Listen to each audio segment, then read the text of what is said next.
자, 지금 시간에는 면역 억제제 및 조절제 파트에 대한 설명을 하도록 하겠습니다. 그럼 이제 그 파워포인트를 보면서 천천히 설명을 드리겠습니다.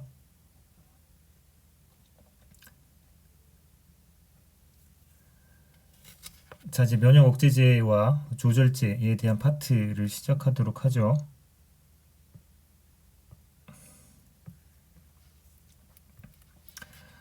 자, 이 파트에서 여러분들이 이제 그 아셔야 될 부분들은 증강제는 뭐가 있는지, 그 다음에 얘네들의 임상 적용 범위는 어떻게 되는지, 그 다음에는 면역 억제제가 이제 여러 기전별로 분류를 하는데 어떤 기전으로 분류가 되는지, 그리고 그런 면역 억제제 임상 적용 범위를 설명할 수 있어야 되고요. 그 다음에 자가 면역 질환에 주로 사용하는 면역 억제제가 뭐가 있는지 한 가지 정도는 뭐 얘기를 할 수 있으면 참 좋겠습니다. 그리고 그 장기 이식에 사용하는 면역 억제제 두 가지 정도 이상을 얘기할 수 있으면 좋겠고요. 그리고 신생아의 그 RH 포지티브 신생아가 그 RH 네가티브 엄마의 이제 임신이 됐을 때 생기는 용혈성 질환을 막는 면역 양리학적 방법에 대한 설명들을 할 수 있으면 좋겠습니다. 면역을 조절하는 그 약들을 크게 나누면 증강제와 억제제의 큰 카테고리로 분류할 수 있을 것 같습니다. 증강제라고 하게 되면 외부에 이제 바이러스 또는 여러 세균 또는 어떤 감염 같은 것들이 벌어졌을 때 면역력을 그 증강을 시켜서 저항성들을 증가시키는 개념이 되죠. 또 다른 상황으로는 그 우리 몸에 여러 가지 종양 같은 것들이 생겼을 때 이 종양을 퇴치를 할 수 있는 능력을 증강시켜주는 형태도 면역 증강제 영역에 포함이 됩니다. 그리고 면역 억제제는 크게 이제 두 가지 경우의 임상에 사용을 하게 되는데요. 하나는 장기 이식과 관련해서 그 거부 반응이 일어나는 부분들을 억제하려고 할 때 그 사용을 하게 되고요. 또 다른 측면들은 자가 면역 질환, 나의 면역 그 체계가 나를 공격해서 만들어지는 여러 질환들이 있죠. 뭐 타입 1 당뇨병도 그렇고요. 또는 뭐 하시모토 염증 같은 부분들도 그럴 겁니다. 이런 것들을 경감시키려고 하는 목적으로 사용하는 거라고 보시면 됩니다. 그럼 첫 번째 그 이뮤노 스티뮬런트라고 하는 면역 증강제에 대한 파트들로 보면 몇 가지 이제 소개들을 하겠습니다. 인터페론 같은 것들이 그 보통은 사용이 되죠. 이 녀석들은 간염 같은 것들이 생겼을 때 그 효과를 볼 수 있는 형태이고요. 이 녀석들이 들어가게 되면 그 마크로파지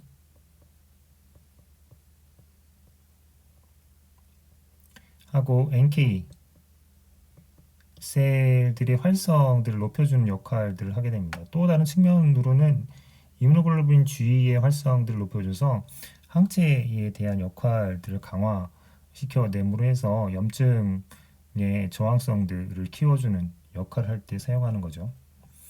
두 번째로 이제 많이 사용되는 것들은 인터루킨 2, 뭐 IL2라고 줄여서 쓰기도 하는데 이 녀석들은 들어가게 되면 T세포를 활성화를 강화시켜주고 NK세포도 마찬가지로 작용을 활성화를 강화시켜주게 됩니다. 이 두 가지가 주로 이제 하는 역할들은 종양에 공격을 할 수 있는 역할들을 하기 때문에 항종양 파트에 주로 사용되는 면역 증강제라고 보시면 되겠습니다. 또 이제 대표적으로 이제 많이 쓰는 것 중에 하나가 클로미니 스티뮬레이팅 팩터라고 해서 GCSF나 GM-CSF 같은 것들을 많이 사용하는데요. 항암제를 투여받게 되면 그 이런 그래뉼 또는 마크로파지 그 림포사이트 이 녀석들에 대한 것들도 마찬가지로 공격을 해서 숫자를 이제 줄이게 됩니다. 따라서 면역이 저하되는 일들이 벌어지는데 그것들을 막기 위해서 예방 차원의 목적으로 사용하는 것들이 클로니 스티뮬레이팅 팩터라고 보시면 되겠죠. 이것 이외에도 그 여러 가지 또 요즘에 최근에 사용하는 것들 중에 하나가 TNF 알파라고 해가지고요. 튜머 네크로시스 팩터 알파라는 것들을 통해서 항종양의 효과를 강화시킬 때 사용하기도 하고요. 또 다른 측면으로는 건강한 사람에서 끄집어낸 이뮤노글로불린 G 같은 것들을 IV 주사를 해서 그 면역 체계가 망가져 있는 사람들을 정상화시키는 목적으로 IgIV 같은 것들도 있습니다. 또 다른 측면으로는 그 이뮤노글로불린에 대한 강도를 높인 하이퍼 Ig라고 하는 녀석들을 사용해서 예외적으로 광견병 같은 또는 뱀에 물린 독성을 퇴치하려고 하는 목적으로 사용을 하기도 합니다. 정리를 하게 되면 면역 증강제들은 우리 몸에 있는 면역 반응들을 조금 강화시켜서 여러 가지 그 퇴치에 대한 부분들로 접근을 하는데 다시 한번 정리하면 그 염증에 대한 부분들을 저항성을 증가시키는 인터페론 그리고 종양에 대한 퇴치의 효과를 낼 수 있는 인터로킨 2 그 다음에는 항암제 때문에 그 면역이 저하되는 것들을 막기 위해서 그래뉼 같은 것들을 많이 만들어라 라고 하는 클로니 스티뮬링 팩터 같은 것도 쓸 수 있고 또는 종양을 도와주기 위해 TNF 알파도 사용할 수 있다고 얘기를 했고요. 그 다음에 아주 일반적으로 정상인 사람의 이뮤노글로불린 G를 그 면역이 불균형이 일어난 사람한테 넣어서 면역체계를 정상화시키는 방법으로 쓸 수도 있다. 또는 광견병이나 뱀독 같은 것들을 빨리 극복을 해내기 위해서 하이퍼 이뮤노글로불린 G 같은 것들을 사용하기도 한다 정도를 이해하시면 될 것 같습니다. 자, 이제 그 다음부터는 면역 억제제에 대한 파트들인데요. 이 면역 억제제들 파트에서 기전을 이제 7가지에 대한 카테고리로 설명이 가능하겠습니다. 하나는 그 염증 반응에 영향을 주는 유전자의 발현을 억제하는 기전. 이 첫 번째 기전일 거고요. 대체로 그 면역 억제제의 퍼스트 라인 드럭들이 이제 여기에 해당하겠습니다. 대표적인 게 글루코코티코이드, 당질 스테로이드 호르몬이 이러한 역할들을 하게 되죠. 두 번째는 그 림포사이트 같은 것들이 면역이 강화되면 그 숫자가 증가가 되는데 얘네들을 증가하지 못하도록 하는 녀석입니다. 대표적으로 그 세포 독성 같은 것들을 해서 림포사이트를 파괴시키는 역할들을 하게 되죠. 자, 이런 기전들을 갖고 있는 녀석들을 우리는 항대사 물질이라고 보통 부릅니다. 항대사 물질들은 그 세포가 증식 반응을 한다는 게 대사작용들을 활성화하는 거기 때문에 그것들을 억제하는 방법들은 세포가 분열하고 증식을 할 때 필요한 원료 물질들을 잘못된 걸 공급하거나 공급되지 못하도록 막는 작용을 하게 되죠. 잘 생각해 보면 이 항대사 물질들은 농도를 높게 쓰면 결국에는 항암제와 같은 역할을 하게 됩니다. 왜냐하면 암세포의 증식을 억제하는 역할로도 쓸 수 있기 때문에 그렇습니다. 그 다음에 이제 그 면역을 억제하는 방법 중에 하나가 보통은 그 면역 반응에 가장 강력하게 작용하는 게 T세포인데요. T세포의 신호에 대한 전달들이 활성화돼서 이 T세포가 활성화가 일어나지 못하도록 T세포 내의 신호를 차단하는 림포사이트 안에 있는 신호를 차단하는 방법으로 면역 억제를 할 수 있는 기전이 있게 되겠습니다. 네 번째는 그 어쨌든 T세포가 활성화가 되면 이 녀석은 인터루킨 2라고 하는 것들을 내서 스스로를 활성화시키거나 또는 주변에 있는 T세포를 활성화시키는 작용을 하게 됩니다. 이러한 사이토카인들의 물질들을 중성화시켜서 뉴트럴라이제이션 시켜서 이런 역할을 하지 못하도록 막는 기전들이 그 네 번째 기전에 해당하겠습니다. 그리고 다섯 번째는 그 이러한 그 면역에 관계되는 여러 세포들이 있죠. T세포도 있고 헬퍼 T세포도 있고요. 또는 B 세포도 존재를 할 텐데 여기에 붙어 있는 여러 그 표면에 있는 스페시픽한 단백질들, 안티바디들을 만들어서 이 세포들이 워킹을 못하도록 하는 방법들이 5번째 기전에 해당하겠습니다. 6번째에 대한 것들은 T세포 같은 것들이 활성화될 때 그 시그널 1번 그리고 공동 시그널이라고 하는 2번 이 같이 이제 작용을 해서 T세포 이제 활성화에 워킹을 하게 되는데 이 공동 시그널 2번째에 대한 코스티뮬레이션을 억제를 해서 장기간 면역을 일정한 수준으로 조화시키려고 하는 목적을 할 때 쓰는 기전이라고 보시면 되고 7번째는 이렇게 활성화되어 있는 백혈구나 뭐 이런 그 T 세포들이 어딘가에 가서 그 딱 부착을 해야지 그 여러 가지 면역 반응들을 강화시킬 수 있을 텐데요. 그 부착하는 셀 어디션을 억제를 해서 이런 일들이 일어나지 못하도록 막는 기전들이 7번째 기전이라고 보시면 되겠습니다. 그러면 그 각각의 기전들에 해당하는 내용들을 조금 더 자세히 설명을 드리면서 중요하게 사용되는 약들에 대한 간단한 소개들을 드리겠습니다. 첫 번째는 그 염증 반응에 관계하는 유전자의 발현을 억제하는 글루코코티코이드가 있다고 말씀을 드렸죠. 이것들은 항염 작용들을 하게 되죠. 그리고 동시에 그 면역 억제 작용들의 작용을 하게 됩니다. 중요하게는 T세포가 이제 그 여러 가지 염증 반응들을 일으키는 유전자 발현들이 인터페론, 뭐 감마, 뭐 이런 스티뮬레이팅 팩터 또는 뭐 TNF 알파 이런 것들을 생성을 해서 염증 반응들을 강화시켜 주는데요. 그것들을 못하도록 이러한 면역이나 사이토카인 생산에 영향을 주는 유전자 발현들을 억제하는 작용 기전을 통해서 면역을 억제하는 형태로 사용하는 녀석들입니다. 이러한 글루코코티코이드에 뭐 대표적으로 많이 쓰는 것들에 대한 소개도 여기 있습니다. 프레드니손이라든가 또는 코티솔 또는 베타메타손 같은 것들이 여기 해당을 하겠습니다. 그 다음에는 그 림포사이트가 어떤 활성을 하게 되면 신호가 이제 강화를 하게 되는데요. 우선 그림을 먼저 보시죠.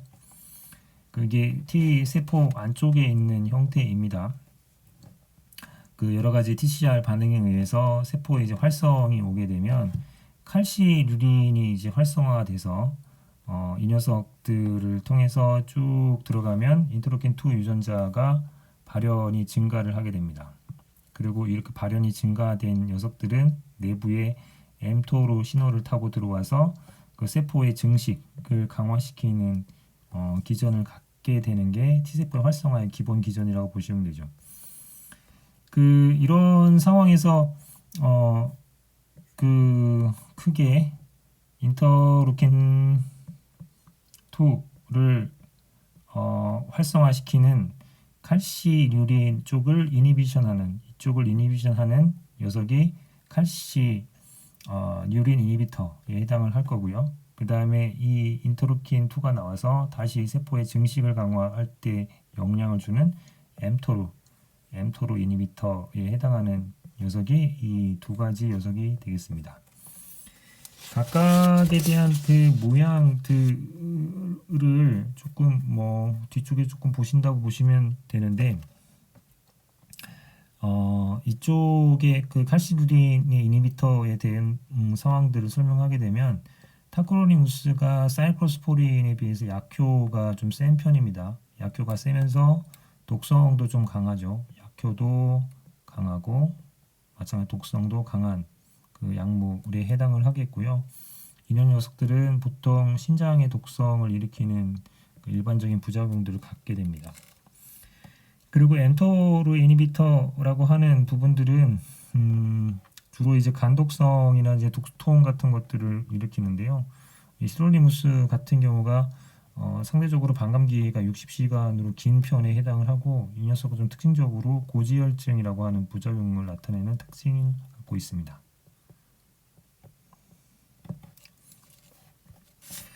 그 생긴 형태를 보게 되면 이 녀석이 이제 칼시류린 이니비토에 해당하는 녀석들이고요. 사이클로스포린이 이렇게 생겼고 타크로니무스는 이런 식으로 생겼습니다. 그 다음에 엠토로 이니비토에 해당하는 시롤리무스하고 에버롤리무스는 이런 식으로 생겼다고 보시면 되겠습니다. 다시 한번 구체적으로 설명을 드리면 그 사이클로스포린이나 타크로니무스에 해당하는 녀석들이 칼시루닌을 액티베이션 시킬 수 있는 사이클로스필린이나 그 FKPP라고 하는 것이 여기로 가서 워킹을 하지 못하도록 중간에 이제 차단하는 역할을 해서 결국에는 이 녀석이 활성화되지 않기 때문에 인터루킨 2라고 하는 유전자가 이제 많이 생기지 못하게 막는 역할을 하게 되죠. 두 번째는 여차여차해서 인터루킨 2가 많이 만들어지고 그게 이제 수용체를 통해서 들어왔을 때 엠토르라고 하는 것들이 작용을 해서 그 증식의 그 강화를 시키는 신호가 워킹을 하는데 이 엠토르가 작용하지 못하도록 이 중간에 시롤리무스, 에버릴리무스가 이 차단하는 역할을 해가지고 그 면역 억제 작용들을 하게 됩니다. 그 다음에는 그 항대사와 관련되어 있는 형태들에 대한 부분이라고 보시면 되는데요. 또는 이제 뒤쪽에 그 세포 독성을 일으키는 녀석들도 이와 비슷한 형태를 얘기할 수 있겠습니다. 기본적으로 림프구의 증식을 억제하는 반응이라고 보시면 됩니다. 그 세포가 증식을 하려면 여러 가지 그 염기 같은 것들을 필요로 하게 됩니다. 또는 엽산 같은 것도 필요를 하게 되고요. 이러한 염기가 원활하게 공급되지 못하도록 차단하는 역할을 하는 녀석이라고 보시면 되는데 어떤 식으로 차단하느냐 보시면 이 녀석 그 마이크로페놀레이트 모페필이라고 하는 녀석은 그 페니실리움 글라컴에서 이제 얻은 녀석입니다. 이 녀석은 여러분들이 혹시 아실지는 모르겠지만 고르곤졸라 치즈를 만들 때 사용하는 곰팡이라고 보시면 되고요. 거기에 있는 MMF를 가지고 주입을 하게 되면 그 내부에 있는 플라즈마 에스트레이즈에서 대사가 돼서 마이크로페놀레이트 애시드 형태로 대사가 됩니다. 이렇게 되어 있는 애시드 형태는 내부에 있는 그 염기를 그 이용을 해서 그 원료를 공급하는 디하이드로게네이즈하고 그 반응을 해서 이 이노신 모노포스페이트 디하이드로게네이즈가 원래 100만큼을 일을 한다면 이 녀석이 한 50만큼의 일을 뺏어서 이 50으로 줄이는 억제 작용들을 시키는 방식이라고 보시면 되겠죠. 왜 그런 일들이 벌어지냐 하면 이노신 그 모노포스페이트 디하이드로게네이즈가 하는 역할이 그 이노신 모노포스페이트 같은 것들을 구아닌 형태로 바꿔서 세포에 이제 염기를 공급해주는 중요한 역할을 하게 됩니다. 근데 이 이노신이라고 하는 녀석들을 보게 되면 이런 형태로 생겼습니다. 이런 형태로요. 그러면 이 마이크로페놀레이트 무페피를 보게 되면 이 갖고 있는 이것하고 유사한 형태의 짝퉁들을 만들어 놓은 거죠. 그러면 이 이노신 모노포스페이트 디하이드로게네이즈가 그 마이크로페놀레이트 모페필이 마치 이 녀석인 줄 알고 착각을 해서 얘를 가져다가 그 일을 하게 됩니다. 결국에는 잘못된 일을 하게 되는 거죠. 그 결과 그 얘가 원래 해야 될 일들을 억제시키는 작용들을 하게 돼서 그 B세포의 증식을, 림프구의 증식을 억제해서 면역 억제 반응들을 일으키는 녀석이라고 보시면 되겠습니다. 그 다음에는 탈리도마이드가 이거 이제 역주행, 요즘 말로 하게 되면 역주행한 약물이라고 보시면 되는데요. 그 초창기에는 임신을 하게 되면 구토 반응들이 이제 부작용이 있었는데 구토 반응을 억제하는 억제제로 만들어졌던 약물이었습니다. 근데 이게 유럽에서 이 녀석들을 쓰게 되면서 이러한 기형이 이제 생겼던 거죠.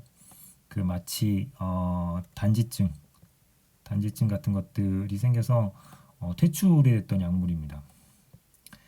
그리고 이 탈리도마이드 덕분에 그 약을 개발할 때 얼마만큼 안전성에 대한 부분들이 중요한가 이 테스트들이 강화됐던 대표적인 약물이었죠.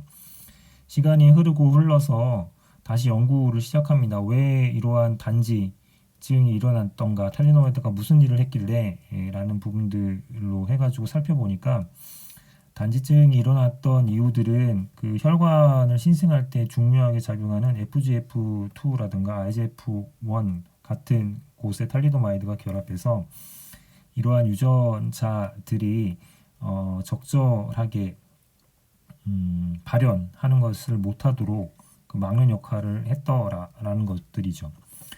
그러면 그 혈관이 신생이 되는 또는 그 FGF나 또는 IGF 때문에 이제 문제가 생기는 질환들의 탈리도마이드를 쓰면 되겠다라는 생각들로 발전을 해서 1990년대는 나변결절 홍반 치료제로 다시 부활이 됐고요. 그 다음에 2000년대에는 멀티플 마이엘로마의 치료제로 각광을 받게 돼서 그 면역에 대한 부분들을 억제하는 작용들로 이제 사용하는 형태가 됐습니다. 이게 이제 탈리도마이드가 이런 역할을 하게 되면서 탈리도마이드 유사체들을 만들게 되죠. 그래서 풀네임을 한번 써보면 이뮤노 모듈레이터리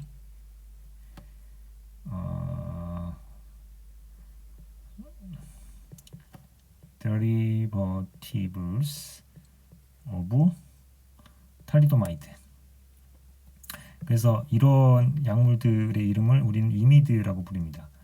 그 이뮤노 모듈레이터리 데리버티브스 오브 탈리도마이드 해가지고 이미드라는 약자를 써서 이제 사용을 하게 되고 있고요.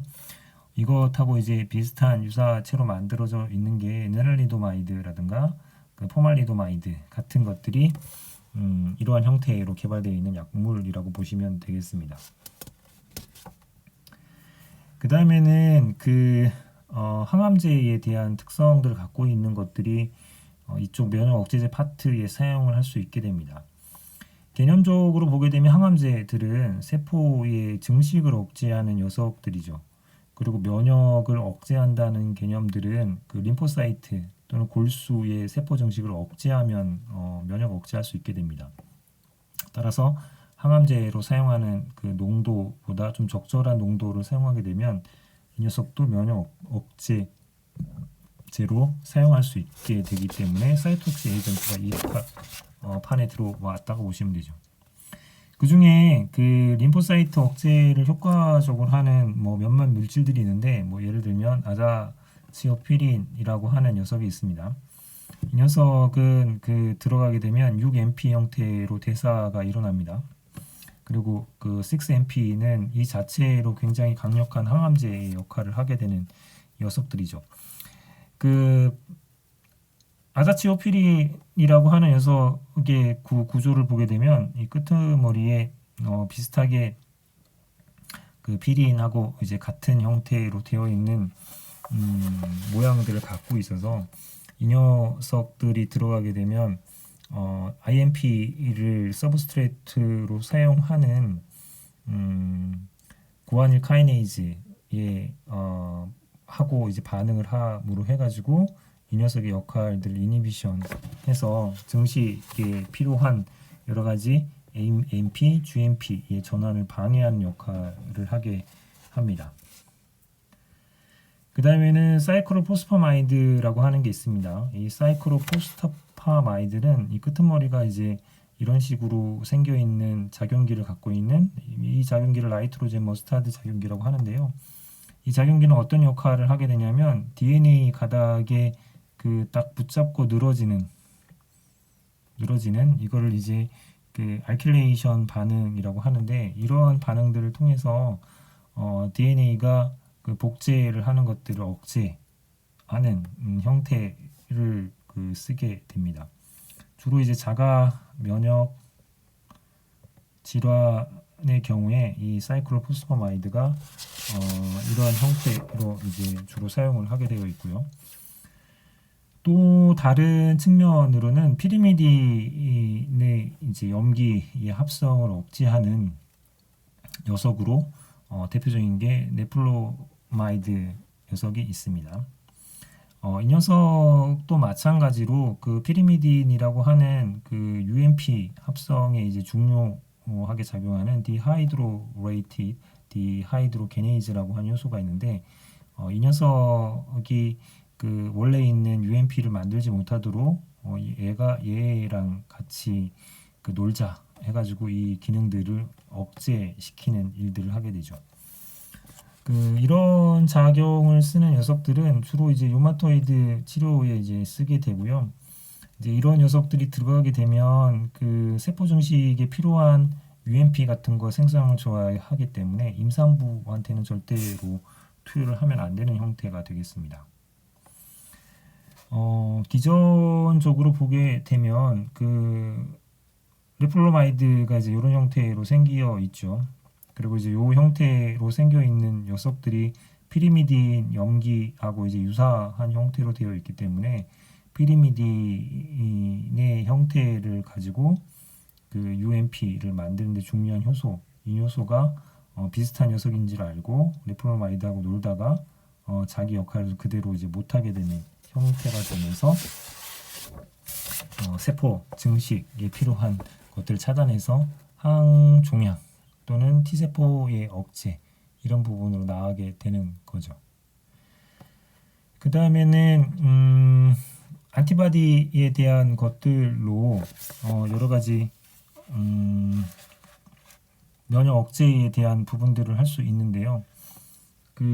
이것들은 그 면역 시스템에 작용하는 중요한 세포의 표피에 있는 단백질을 잡는 형태라고 보시면 됩니다. 대표적으로는 OKT3라고 있습니다. 뮤로모막 CD3라고 하는데 그 T세포의 CD3가 T세포를 나타내는 중요한 표면 단백질 중에 하나이죠. 그래서 이 CD3에 대한 모노클로널 안티바디를 만든 게 OKT3입니다. 말 그대로 그 T세포를 잘 죽인다, OKT 킬링을 한다 해가지고 뜻으로 이제 OKT3라고 하는 명칭이 붙었다고 보시면 되고, 이것들을 하게 되면 사이토톡식 T 세포를 죽이게 돼서 활성화된 T 세포가 생기는 여러 면역 문제들을 억제하는 형태가 되겠습니다. 이 OKT3를 조금 강력하게 다양한 방식으로 만들어 놓은 것들이 안티림포사이트 글로불린이라고 하는 녀석이 있고요. ALG로 약자를 쓰게 되고, 또는 사이모사이트 글로불린 레빗이라고 해서 ATG 이런 것들도 있습니다. 이런 녀석들은 주로 신장 이식 같은 경우에 이제 많이 사용하는 형태들이 될 거고요.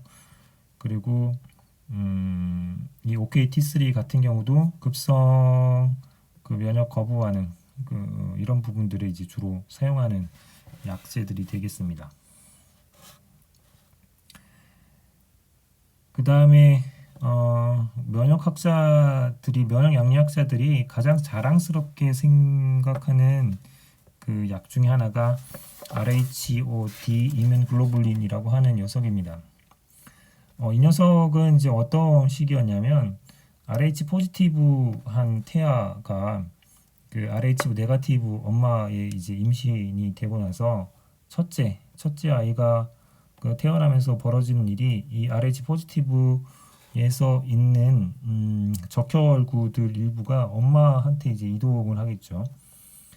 예전에는 이런 일이 특별한 그 연구 테마들이나 관심이 갖고 있지 않다가, 이 적혈구가 옮겨지면서 엄마는 뭐를 만드냐면 RH 포지티브에 대한 항체를 만들게 됩니다. 이 항체를 갖고 있는 엄마가 둘째를 임신을 하게 되면 이 항체가 이 둘째 아이한테 가서 그 혈구들을 다 파괴시켜 버리는 그 급성 빈혈 또는 그 용혈 작용 같은 게 일어나 가지고 태아가 둘째 아이들은 사망을 하게 이루는 일들이 벌어지게 되죠.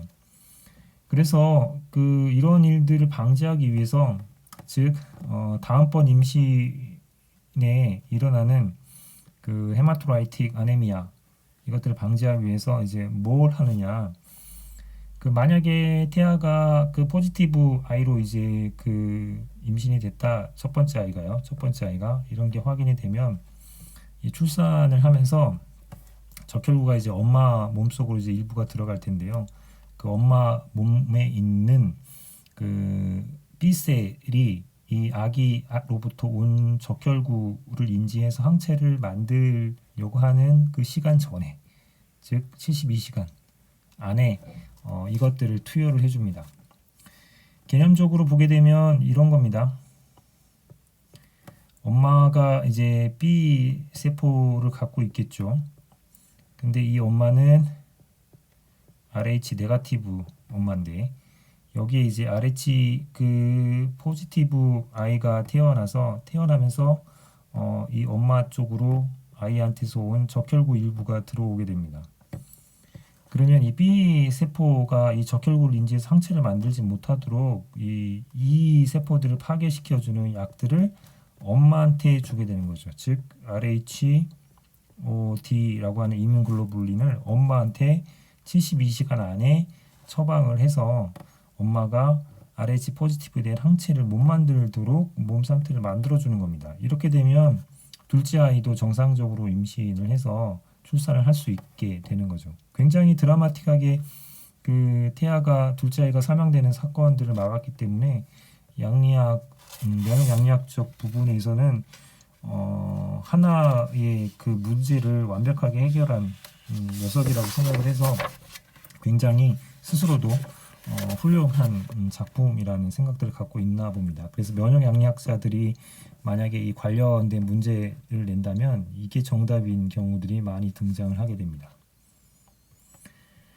그 다음에는 뭐 여러 가지 사이토카인 같은 것들이 나와서 면역 반응들을 강화시키거나 자가 면역 질환을 시키거나 또는 뭐 이식된 조직들을 거부 반응을 일으키거나 하게 되는데, 그 중에 하나가 이제 TNF 알파가 이제 그런 역할을 하게 되죠. 이것을 이제 이니비션 하는 녀석이 있게 되겠습니다. 이니비션 하는 방법은 두 가지가 있는데요.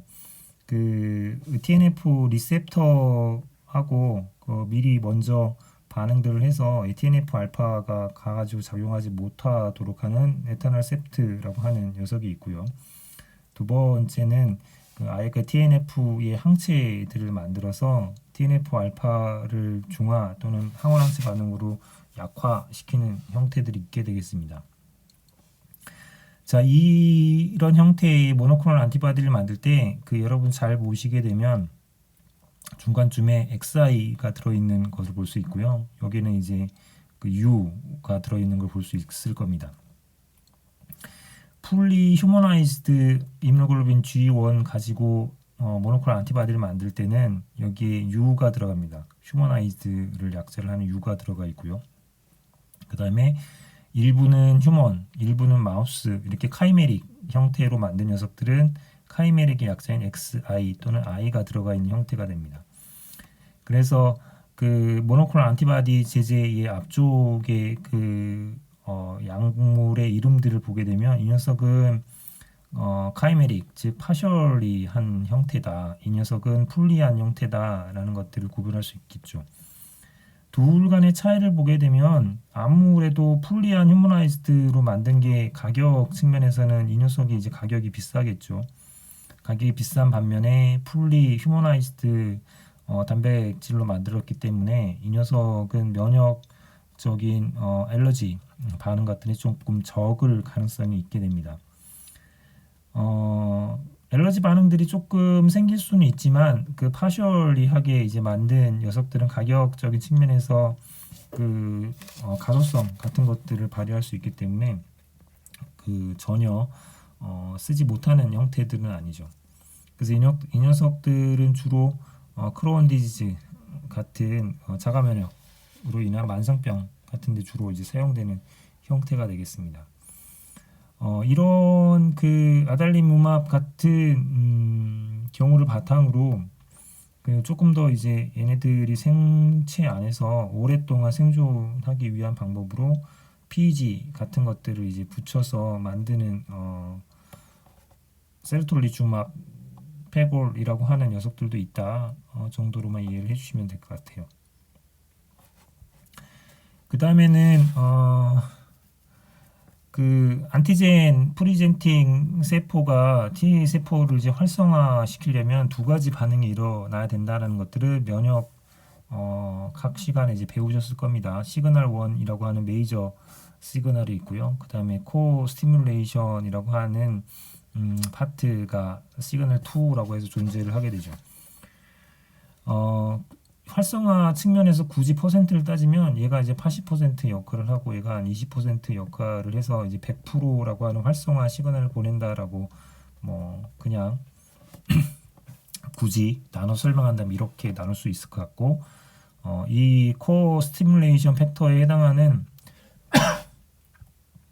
녀석을 이제 그 막아서 T세포가 충분하게 활성이 일어나지 못하도록 하는 게 그 코스티뮬레이션 이니비션 하는 기전이라고 보시면 되고 그곳에 이제 작용하는 게 아바타셉트 또 이제 최근에 그 나온 게 벨라타 셉트 같은 것들이 있습니다. 그 이러한 아바타셉트 같은 경우에는 CD28을 이니비션하는 거고요. 벨라타셉트 같은 경우에는 B7 또는 CD80이나 86 이런 것들 이니비션하는 역할이라고 보시면 되죠. 그 이 두 가지의 장점들은 뭐가 있냐면 그 보통 면역 억제제들이 굉장히 강력하게 면역 억제 반응들을 일으키기 때문에 장기간 사용하는 부담을 주게 됩니다. 근데 이 공동 자극 인자 쪽을 억제를 하는 녀석들은 적당히 면역 반응들을 억제하는 작용을 할 수 있기 때문에 장기간 면역을 억제 상태에서 유지하는 유지요법을 할 때 이런 것들을 사용한다라고 하는 거죠. 그리고 실제로 류마티즘 치료에도 이 벨라타셉트를 사용하기도 하고요. 또는 신장 이식 관련해서 장기간 면역 반응 반응들을 그 억제를 하고자 할 때도 사용을 하게 됩니다. 그 다음에 이제 쓸 수 있는 녀석 중에 하나가 세포에 부착하는 것들을 억제하는 녀석이죠. 그 림포사이트 트래피킹을 이제 억제한다라고 보시면 될 것 같고요. 이 트래피킹에 관계하는 단백질들을 블록을 시켜서 실제로 백혈구가 혈관을 지나가다가 혈관 내피세포에 딱 그 부착을 해야지 여러 문제 안쪽으로 들어가거나 여기 문제 면역 반응을 일으키거나 하는 상황들을 벌이게 되는데 이것들을 방해를 하는 거죠. 백혈구가 갖고 있는 이 어디션, 트래피킹 하는 기능들에 대한 단백질들을 방해해서 그냥 지나치도록 만드는 일들을 하는 기전이라고 보시면 됩니다. 그런 것 중에 최초의 에팔리주맙이라고 만들어져 있다가 이것들이 좀 여러 가지 문제점들이 발견이 되면서 최근에는 나탈리 주맙의 형태로 대체가 됐다고 보시면 됩니다. 모노클로널 안티바디고 풀리 휴머나이즈드 안티바디로 만든 녀석이라는 것들을 볼 수 있겠죠. 이 녀석들은 주로 이제 다발성 경화증 치료에 이제 사용을 하고 있다라는 것들을 보시면 되겠습니다. 그 다음에는 다른 형태의 이제 여러 모노클로널 안티바디들을 볼 수 있는데 이 녀석은 T 세포의 활성을 억제하기 위해서 CD2 그 형태하고 결합되는 것들이 있고요. 또 다른 측면으로는 T세포가 이제 활성화를 해서 인터루킨 2 같은 것들이 많이 나왔을 때 인터루킨 2 수용체하고 결합해 가지고 엔터로 신호를 지나 증식을 하는데 이 인터루킨 2 수용체에 해당하는 부분들에 대한 모노클로널 안티바디를 만들 수 있게 됩니다.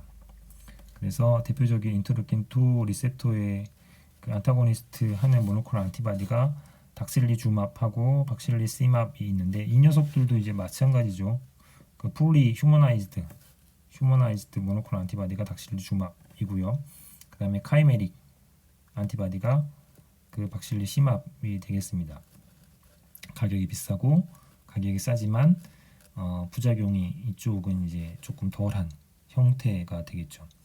그래서 다시 한번 설명하지만 풀리 휴머나이즈에서는 유맙이나 주맙이 있는 게 풀리 휴머나이즈에 해당을 하고요.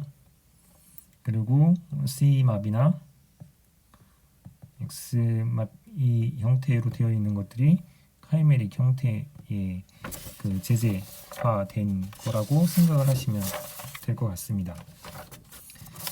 그리고 이쪽에 따로 이제 설명을 하지는 않았지만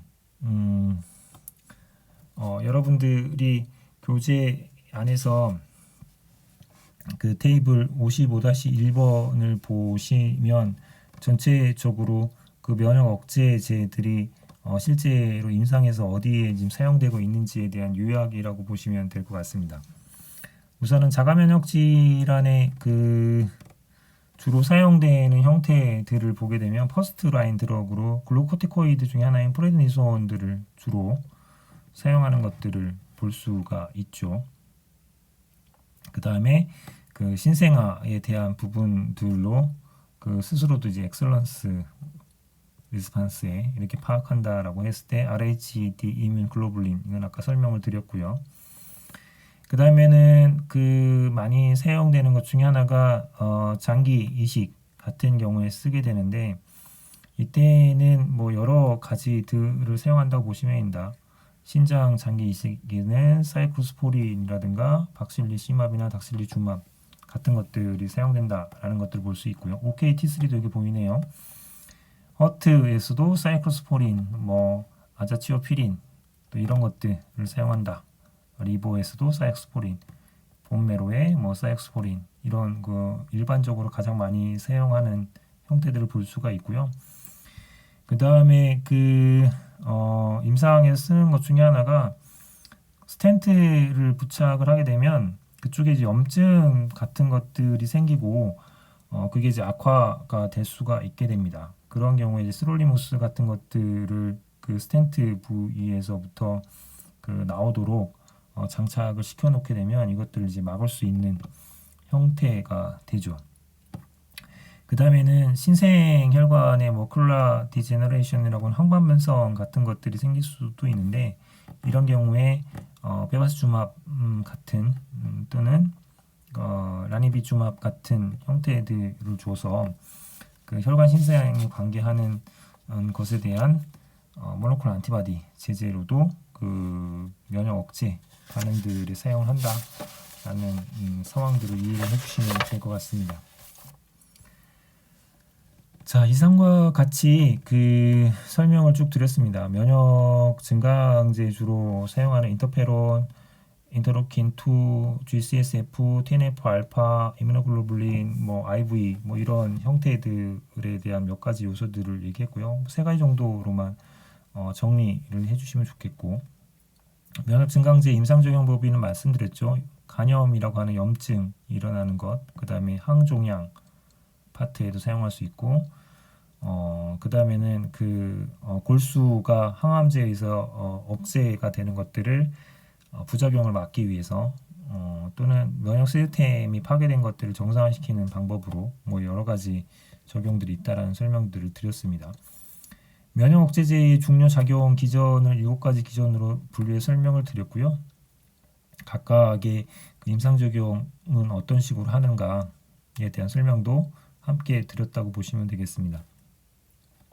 좀 전에 이제 표에 대한 이해들로서 자가면역 질환의 그 프레니소온이라고 하는 글루코티코이드가 퍼스트라인 드럭이라는 말씀을 드렸고, 그다음에 장기 이식에서는 사이클로스포린이나 뭐 OKT3 뭐 등등 다양한 면역 억제들을 사용해서 거부 반응을 해소한다라는 말씀을 드렸고, 그 RHD 이뮨 글로불린이라고 하는 것들이 면역 양리학자들이 굉장히 그 스스로 자랑하는 영역이라는 말씀을 드리면서 어떤 기준으로 이 용역수 진화를 예방하는가에 대한 것은 좀 자세하게 설명을 드렸습니다.